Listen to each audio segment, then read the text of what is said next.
இந்து கோயில்களின் நிர்வாகம் தொடர்பாக உச்சநீதிமன்றத்தில் நடைபெற்று வரும் வழக்கு குறித்து பொதுமக்களிடம் விழிப்புணர்வு ஏற்படுத்தியதாக அகில பாரத விஸ்வ ஹிந்து பரிஷத் இணை பொதுச் செயலாளர் ஸ்தானுமாலயன் தெரிவித்துள்ளார்.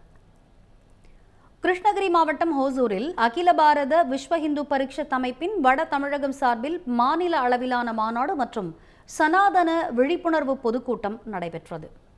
வந்தே மாதரம் பாடலுடன் தொடங்கிய நிகழ்ச்சியில் தேசிய, மாநில, மாவட்ட நிர்வாகிகள் கலந்து கொண்டனர்.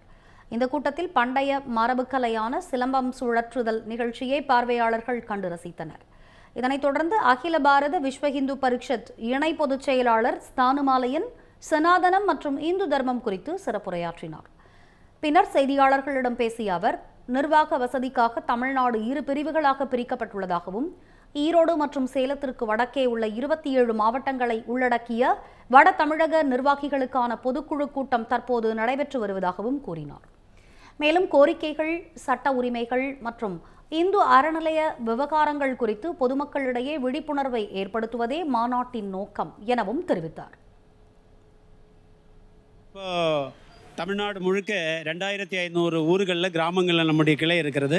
வட தமிழ்நாட்டில் இருக்கக்கூடிய பகுதிகளில் 1010 வரைக்கும் இருக்கக்கூடிய பகுதிகளில் நம்முடைய கமிட்டிகள், கிளைகள் எல்லாம் இருந்து வேலை செய்கிறது. அதே மாதிரி எங்கெல்லாம் சேவா காரியம் நடக்கிறது, பின்தங்கிய பகுதிகளில் படிப்பறிவு கொடுக்கறதுக்காக இருக்கக்கூடிய டியூஷன் சென்டர், அதே போல் மருத்துவ முகாம்கள், காலாகாலமாக இருக்கக்கூடிய சேவைப்பு விஷயங்கள், ஆலயங்களுடைய உழவார பணிகள், இப்படி ஏராளமான பணிகள் விஸ்வ இந்து பரிஷத்து மூலமாக நடக்கிறது. தமிழ் ஜனம் சேனலை சப்ஸ்கிரைப் பண்ணாமல் பார்த்துட்டு இருந்தீங்கன்னா மறக்காமல் சப்ஸ்கிரைப் பண்ணிடுங்க.